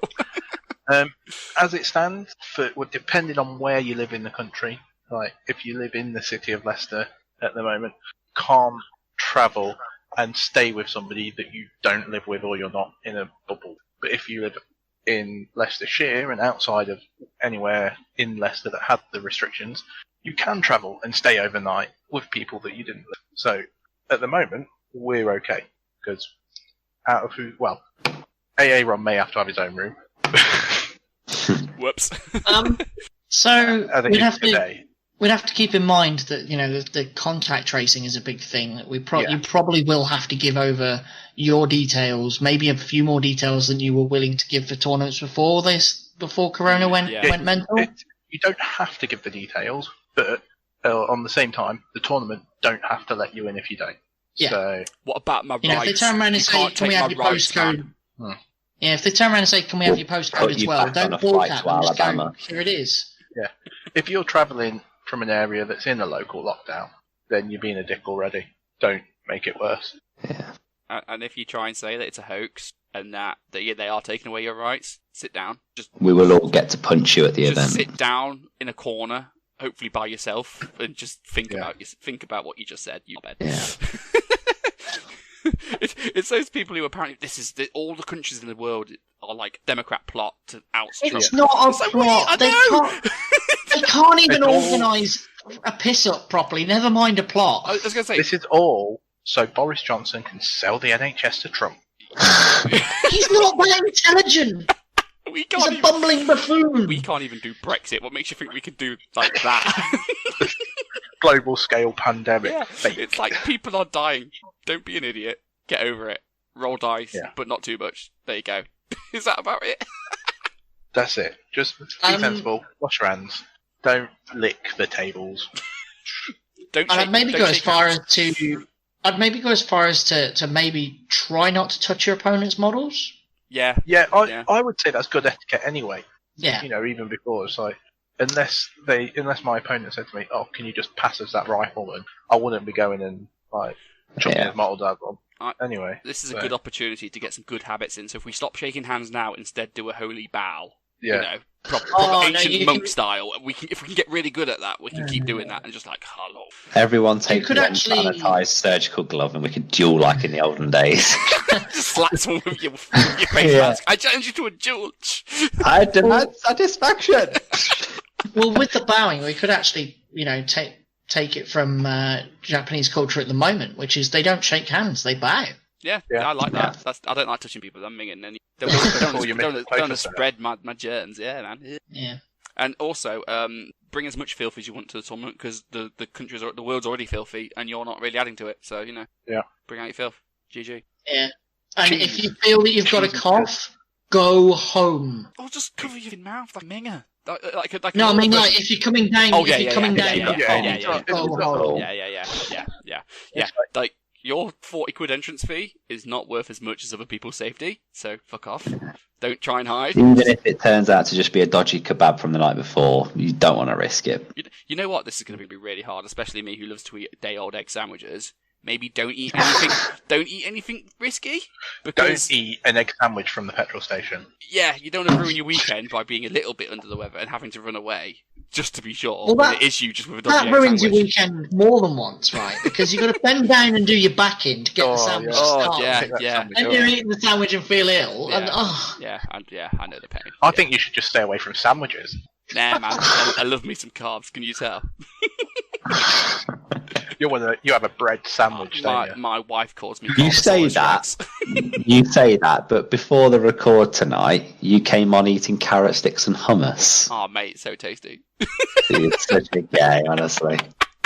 Don't say that too loud because the other people in his town will hear and they'll burn him kicking the out. crowd. Look, does it help that this hummus is apparently sweet chili hummus and is that the same hummus your kids were eating from? No, this is the next part. That was Moroccan hummus. No, this one is 11%. Yeah, can you say fat that per Moroccan quart. hummus got double dipped? Yeah, I took that in a bin. No, this is 11% fat per quarter of the pot. So if you eat the whole pot, which I like to do because I'm a fat git, you have just had 40% of your fat daily intake. So hummus is bad for you, so it's not gay. But that's why it's so tasty. Health and safety, hummus is fine for your social life. Yeah. That's it. Take a pot of hummus to the next tournament.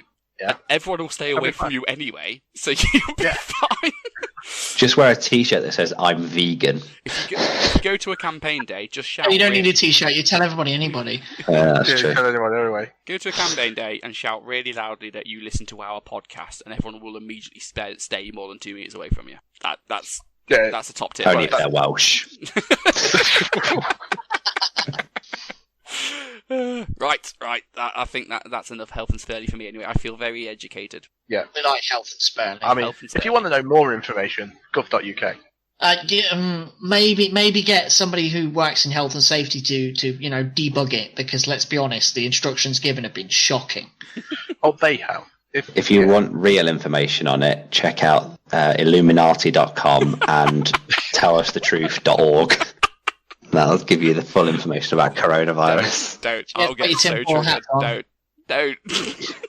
QAnon's got some up-to-date facts about it. Oh, fuck me, you incel piece of shit. Or try WikiLeaks. They're always up to date. After our in of Health and Spurlie, let's wreck it and do some Bring Out Your Filth. Up to the gutter, bring out your filth. Bring out your filth. We've not done this in ages, man. Like, we I used to do know. this every episode, and now we're just like, eh. But no, we got some Bring Out Your Filth. So this is our ideas, and we're just gonna do some possible list ideas and throw them about for potentially what we might take to Scotland. So this isn't locked in at all because obviously we're ages from list submission. And obviously with when we spoke to Ali about all the different comp rules and stuff, it's all a bit loosey goosey. So we'll see. This will be an interesting piece. It could be an FAQ drop. Yeah, I mean, it's been so long since I've played Bolt Action. I'm just. So shall I go first on my list and then you guys can tear it up? Go for it. Okay, I'm going to do epic record time now, and I haven't found my list yet. So this is me stalling. Which is very good. I found it! I found it! Shut up!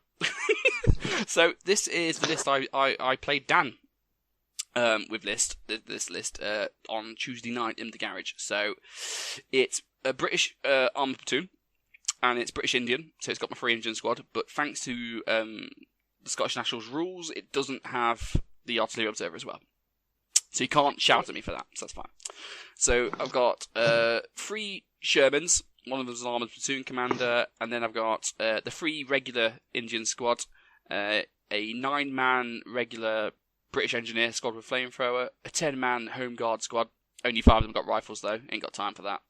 I've got 2 of my 3-inch mortar carriers, the really annoying ones you all love. I've got a land mattress, because of course, with a mule toe, because of course. I've got a truck, and then I've got 3 really cool units. I've got 2 priest kangaroos, because I want to get me some comp points. And if I have some cool units like kangaroos, then you might ignore the fact I've brought Indians. So that's fine. And then because he's allowing literally everything, I've been quite cheeky and brought the auxiliary sniper. The one from the Love Sea that. Lion. what is the Sea Lion book? Yeah, he's the one where he can deploy anywhere on the table, more than 8 inches away from the enemy. Is it 8 inches? I don't have the book. Yeah. Oh, I know. it's in your face. That's what it is. I know he's pretty capable of a first turn charge with 2 veteran tough fighters, snipers, if you really want to. But yeah, that's my list. And having played Dan was using his new Japanese on Tuesday. God, I've forgotten how to play bolt action. Like this year has been so. I've not played. This is the first game since February, and I had no fucking idea what I was doing. It would have been late Feb, yeah. I've forgotten rules. I've forgotten how interaction of cover works. I've forgotten stat lines. I am absolutely useless. So discuss the list all you want. I've forgotten how to play. I'd need to get 6 or 7 games in because this is what when we always go on about how you need to play to get good. I've not played, and it shows. And my brain has. I no longer see the Matrix anymore when I'm playing Bosch. I don't see it anymore, and it depresses me. I did wonder where your horns and tail went. I'll be honest. I know. I'm just like. So I've got order dice, right? Order dice? Okay. This is what I'm hoping to take advantage of. So, what do you guys think of the list? So, the list is I think it looks cool, but I don't know how to use it anymore. I've ran a very similar list like this at the GT that wasn't a GT, and I ran a very similar list to this at the Home Nations last year as well. So it's a tried and tested list that I don't know how to use because I've gone stupid. I mean, it relies upon the armour being in its face, really, so...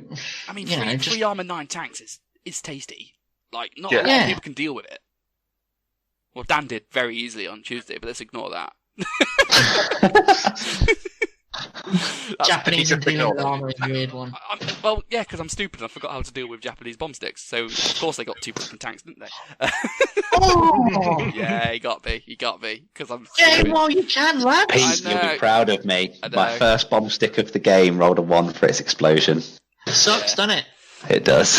and the auxiliary sniper was a really cool, I can put this anywhere, this is brilliant. And I put it down, and Dan went, yeah, but now I can just forward deploy all of my stuff, and just chuck 3 anti-tank teams around it, and just went, alright, you're dead. So, but the thing with the auxiliary sniper is if we play missions like demolition or envelopment, it's going to be broken as shit. Because if we're playing envelopment, I can literally get it off first turn. And if we're playing demolition and my opponent's an idiot, I can win turn 1. Manhunt. If it's manhunt, yeah, and they're an idiot, I can win turn 1. But it's only if they're an idiot. Yeah. Because they literally put their officer down and I go, okay, I'll forward deploy 8 inches away. There you go, first turn charge, bang, I win. But he's not announced the missions yet. Is he going to be playing book missions? And if he does, is he really going to be playing fucking demolition and point defense and those shitty I think ones? he's waiting for your list specifically so he can make sure he can't play them. There you go, Ali. I've worked out how to win turn 1 with demolition with a British armed platoon. Do you want to stop me doing that? Yeah, I'd looked at British, and I'd looked at taking dual platoon and having 2 auxiliary snipers. Yeah, I've also looked at doing that. But I thought I'd prefer 3 tanks. But basically, it's either this or I just bring my Polish Lancers. But with my Polish Lancers, I'm quite scared of getting kicked in the dick in the comp section because someone will just go, I don't like Lancers, fuck you, mark down. But... I mean, is this one going to kick you in the dick as well in the comp section? Because I think it will. Maybe, because they'll just go, you got brought a tank platoon, you're Indians, you loser, mark down, yeah. And it's a weird one. But then, on the Warlord Games podcast, because the Warlord got their Twitch stream, because they're going, I think Marcus is bringing 5 Lorraine Leopards, each one with a medium howitzer on it. So, you know what? My list isn't that bad. It really isn't, is it? No, and everyone I asked has gone, yeah, bring your Polish Lancers, they're way cooler. So I'm kind of you know what I mean? I'm trying. I don't want to get screwed. I want to bring something people want to play against. We discussed, didn't we? We'd prefer the comp score to be an initial out of the box. Before even any dice are even rolled. What do you think of the army you're facing before you get the? Well, I just had 60 Lancers ride over my whole army, so now I hate the idea of it. Yeah. And vibe at the end. I mean, it's weird that I've forgotten how to play bold action, so I basically need to play 4 or 5 games with each list, and then make my mind up. Because obviously, yeah, my mind's turned to toffee. Basically, We're actually going to have to get Tabletop Simulator, aren't we? No. No. It's not garage, mate. Shut up. He's got a garage. He's got some weird ass fucking Yeah, and hopefully club will be open next week. So fingers crossed. And with working from home, I can get out the office #home office really quickly. So there's no reason I can't be gaming from like 4:30 on an afternoon. Yeah. So I'll just got pressure wash people as they come in, right? Yeah, basically. Although all new 40k dropped, and everyone at club wants to play 40k, I'll be like, "Fuck you! I need to play bot. I should get here." That's what I'm going to be like. Just that. I've not even opened the box for the new 40k. Yeah. Other than to give Pete his bits. Yeah. But that's my kind of issues with Scottish Nationals and where I'm at right now. What about you guys? I'll go next then. So I'm considering. So from the Fortress Budapest book, the Soviet anti-tank strongpoint reinforced platoon. If you've read the book and you know this is going to be ridiculous. You're not wrong. So, What is it, Spurlie? So I've got a first LT with a mate, both with LMGs, just regular. A Commissar with a mate with SMGs. Got me 3 rifle squad. Probably have a flag in there just to annoy some people. I've got 2 12-man LMG squads with an SMG on the NCO and no LMGs. Because if I'd have gone with the rifle squads, I couldn't have got that SMG. So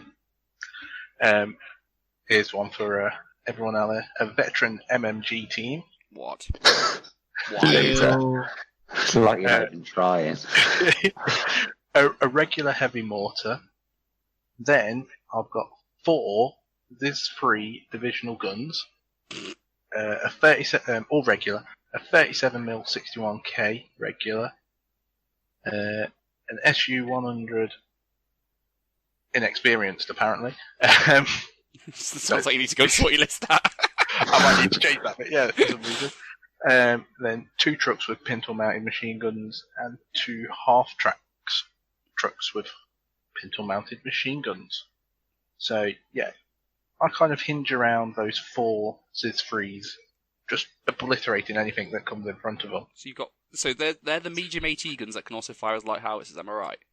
They are the ones. And you've got 4 of them. I have got 4 of them. Okay. The 37mm, that's an anti-aircraft gun, is it? Is that just the light autocannon? Yeah. So you've got 4 medium AT guns /4 light howitzers. You've got the AA gun. AA gun. The SU-100, is that the super heavy AT gun on a 9+ tank? I think so. That is the super heavy AT gun. So casement mounted forward facing. Yeah. So it's just the dick gun. Yeah. Yeah. And then just a load of inexperienced infantry. Yeah, not as much as I'd like because the selector limits you to 2 squads. So you have to chuck the 3 squad in as well. So I've only got 36 men, which for a Soviet list is not many. Especially when they're all in X. Yeah. I mean, that looks fun as shit, though. You know what I mean? That looks so much fun. Have you thought about taking a major so you can snap all the guns off one dice? I have. Well, that's why I've gone with the first I'm done. LT. That's my turn. Yeah. I've gone with the first LT rather than the second, so that I can put him in between 2 guns. Yeah. Bang, bang. Snap them And you need to make sure you're abusing the gun sharing crew rule. Every time you fire use an auto dice, you can move little men across. That looks really fun.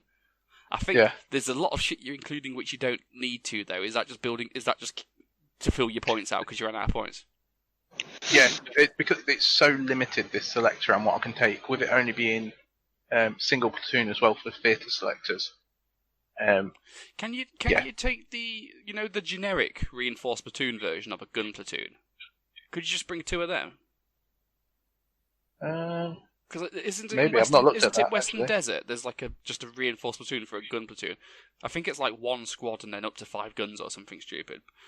But it's in a campaign book, isn't it? So it's counted as a theatre book, a theatre selector. Is it though? Because it says generic at the top of it. It's probably worth a message to Ali actually to see what that counts as. Because if you could take 2 of them, But everything is 2 regular or 1 anti-tank, one tank or 1 theatre. If you don't ask, you don't get. Ask Tristan. No, Bacon that's Burgers, true. man. He breaks rules all the time. There's no reason you can't.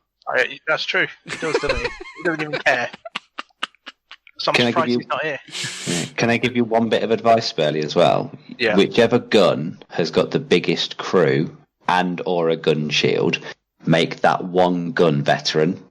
Because when you do the thing that Toph was talking about with the crew sharing thing, when the other guns' crews die off, that one veteran bloke can go and man it, and then he counts as a veteran crew. Oh, that's clever. He doesn't take the original ranking. He takes whatever he is across with him. Also, if you're sharing guns when the crews are still alive, if a regular bloke joined the veteran gun, he'd become veteran because the gun's veteran. Am I right in thinking that too?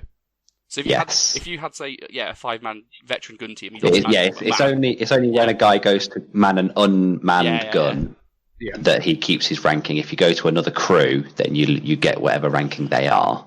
I'll tell you what though, you won't see another list like that. No. And my tank platoon is terrified of that. You got what? How many? I mean, you'll be screwed if you're playing if you're being forced to play in Velleman. Oh yeah, no, it'd be absolutely ruined. Do you even have that? Do you have that army to play with now? I can. At this very point, no. I know people with printers, so I can get the models. Okay. Or get the guns and the vehicles. You know what you could do? You could, the SU-100. Swap that for an SU-76. So you've got a 5th ZIS-3, and then swap your free squad for the free SU-76. So you've got a 6th ZIS-3. You see where I'm going with this? I do see where you're going with this. Maybe for the next local 1250. Yeah, maybe. That looks fun as fuck. I mean, I don't know though. If you're building a list from scratch, you best get started, mate. You ain't got long. Yeah, I've also got some Germans which I might take, but I'll save them for another day to talk about. Yeah, I mean, talking of Germans, I had an idea, right? We got 1250 points, haven't we? Hold on. Is it 100 men? No, well, it was 100 men at 1,000 points. He's got 1250 now, so it might be 1,200 men. No, 1,120. 2 P3s. Yeah. So I was thinking, right? Duke of York. So I was thinking, right, 100 dudes worked pretty well before. Problem is, I've got to take another second LT because it's not a Jugger selector, but that's fine. But what about 100 dudes, all in X, a flamethrower team, a Nebelwerfer, a Flak Panzer IV, a Panzer III, and a Kuba wagon? Is that the enclosed Panzer IV, where it's 2 heavy autocannons and it's fully armoured? 2 turret-mounted heavy autocannons with 360 line of sight, fully armoured. It's the one with the turret from here 46, isn't it? I forgot what the tank's called. Yeah. Is that the Weberwind? No, that one's Kugel Blitz. Yeah. Kugel Blitz. Right. I want one of them. They're so cool. And the P3 is a H version with a medium anti-tank gun. Yeah. Is that the Tiger Fin one? No. Oh, it's a P3 for a start. Oh, yeah, right, sorry. I'm sorry, I got confused, I'm sorry. Stayed away from the Panzer IV and the Tiger Fear because we all know that's Garbo. But 100 dudes with a couple good tanks and then a little, here's a multi-launcher because I hate life, obviously, and here's a flamethrower team. If you drop the Panzer III and just doubled up on all your horrible teams, you took 2 snipers, 2 flamethrowers, 2 mortars, 2 Nebelwerfers, and then 100 blokes, that would be the most horrendous fucking list I've ever seen in my life. That would be disgusting. Yeah, my only issue is I have to filter... my only issue with it is I'd have to once again ask my fellow Juggernauts for help and pilfer their German collections for a tournament. Mate, I would willingly help you. No, buy it and paint it, you lazy fuck. No, because I painted Pete's German army, so it would make me bloody paint it. I ain't got time. The only thing I've painted in my German army is the bike and the tanks. Are all those regular NX squads green? Yep. Oh, nice. No, sorry. 50 of them are green and 50 of them are NX Shirkers. No, Could you take one of those units that makes everyone nearby not the shirkers? Field Garden Marines. Yeah. I could take the P3 out and play about with getting a squad of the. I don't care. dudes in. That 100-man list was so much fun at That was so funny. Watching somebody go again. Watching somebody go, how many dudes is that? And I'm like, it's 100. You're not playing. You're worried about taking casualties, but no, not really, because it takes them so long to kill one squad. You're not playing last levy. You're playing like entire levy, all of it. I'm playing like just throw men at them. Yeah, but German is such. You need to do that with the Japanese army, Pete. If you did that with 100 militia, all fanatic, that would be horrendous. Doing it with the Russian army would be even funnier because you could fit more tools in. Yeah. Oh man. In fact, you can fit 110 Russians because you get 112 because you get the 12 free guys. No, the all squads of 12 men, so it'd be 120, 130. Yeah, because 10 12-man squads. So that's 120. Yeah, but that's additional points for them. I suppose so. So you take all 10s. So this German list is that's 12, 13, 14. It's only about 15 dice. It's 17 dice. That's all right.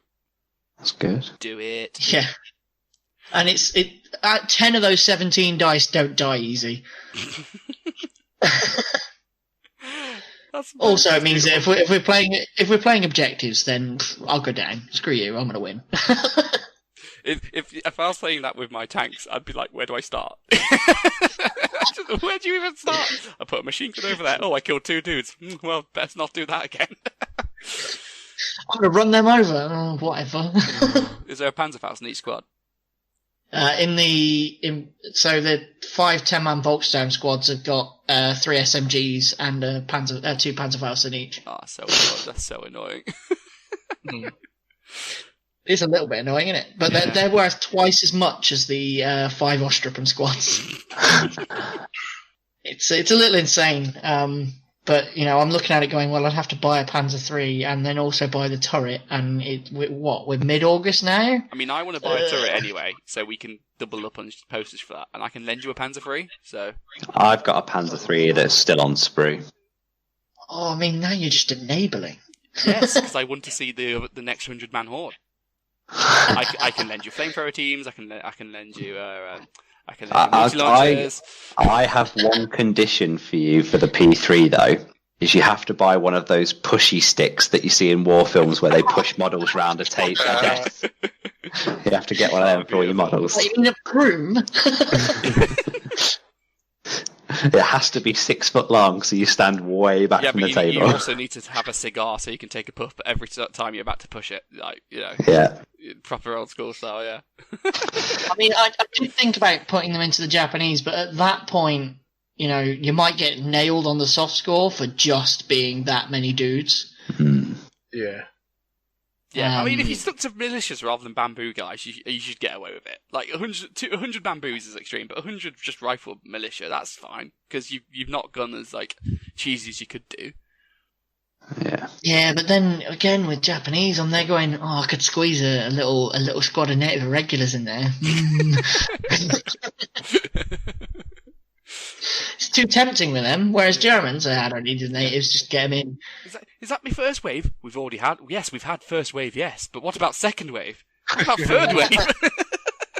And also, if I knew you weren't going to be playing with your Russians and guaranteed you had at least 100 dudes with rifles, I'd try it with Russians. I don't have that many guys. I don't have that many dudes. Actually, I might do, but they don't all have rifles. Yeah, 100 Russians with rifles, some dogmine teams because you hate everything, and then snipers and bits. Yeah. Man, I got to pay more Russians. Screw it. Yeah.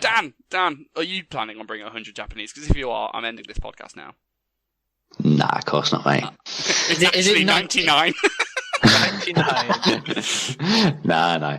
So when I was thinking about what to take, I'm not going to be taking Americans because I take them to every tournament and they're old hat now. I was thinking about doing Belgians, but I don't physically have enough models to fill 1250 points. So I've come up with 2 lists, one for Japanese, which I'm still playing around with, and one for Finns. So the Finns is based on my Defence of Karelia GT winning list. So it's a regular LT, just a second LT with a smug, 3 squads of 8 sissy recons, all with rifles, because any other weapon on them is pointless. 2 9-man continuation war squads that are regular. 2 SMGs and 2 Fausts in each one. A 5-man Calcapaccio squad, a Flamer, a heavy mortar with a spotter, both of those regular. The White Death, because you're allowed special characters. And then a Postaguna tank and a BA-10 armoured car, and then 2 trucks and a Komsomolets. The only issue I have here is I'm at 1251 points, so I need to drop 1 SMG. Oh no! Oh no! I know. But that's 15 dice. I hate Finns. Yeah. Just hate Finns. They're so annoying to fight against because you're like, nah, I'm still here and I'm better than you. Go away. Let's fight the Finns with. I'm just going to walk up here. Oh, I'm on ambush. Yeah, what I was thinking is those 2 continuation war squads that I've got, I might drop them and add in 2 more sets of 5 Calcapaccio. What, so you've got 3 squads of Calcapaccio? 3 recon squads, 3 Calcapaccio squads. That could really... It comes down to mission, doesn't it? Because if he's going to play loads of janky objective missions, that's game winning. Yeah. That's the thing with Finns. They're not the best at like a straight up fight because they're generally quite expensive and they don't have all the toys. But for like shitty scenario play, where you're fucking about with objectives, they are god mode. That's what they're good at. Yeah. So if the other one that I was playing around with for Finns was a Postaguna, 2 BA-10s, 2 of the Vickers double machine gun tanks, and then 3 Calcapaccio squads, and then a few teams. What, a tank list? Yeah. It's a Finnish tank list. That's offensive. Yeah. Yeah, I know. What's the mean? But, what's the mean? Wait, that's illegal. Yeah, but that's the other one I was thinking. But I've not figured out how to get it all in yet because I want to include the White Death just because I like his rules so much. Isn't he a sniper that kills on 2s? No, he's a sniper that can move, ambush. He gets +1 to hit when shooting, and he can re-roll damage dice. Oh, that's cool. Yeah, if he doesn't kill you the first time. He gets another go at it, yeah. I've not thought about any special characters really. My Polish don't have any. I mean, it'd be interesting. I might have to read the Battleground Europe one in case it's like a cavalry commander. That could be cool. Well, you can take. I think there's one of them for. I think there's a girl infiltrator squad, and it's like she basically does what the Calcapaccio does for 85 points, and I think she can go in any allied army. Can she? That could be really fun. I think actually. so. Like a little partisan unit. That'd be really cool. Yeah. Oh, Yeah. I've got the perfect model actually thinking about it. Ooh. I think it's 5. I think they're 5 regulars, and they all come armed with SMGs or pistols. See, shit like that is brilliant for objectives. You know what I mean? For I when you think play it's ganky Sabine missions. something. Yeah. Yeah, I think I know the one you're talking about. I didn't realise it. I thought Yeah, it was but yeah, I it's didn't only realise it- 85 I points. didn't realise it was any allied unit. I think it's What's any your allied army. Yeah.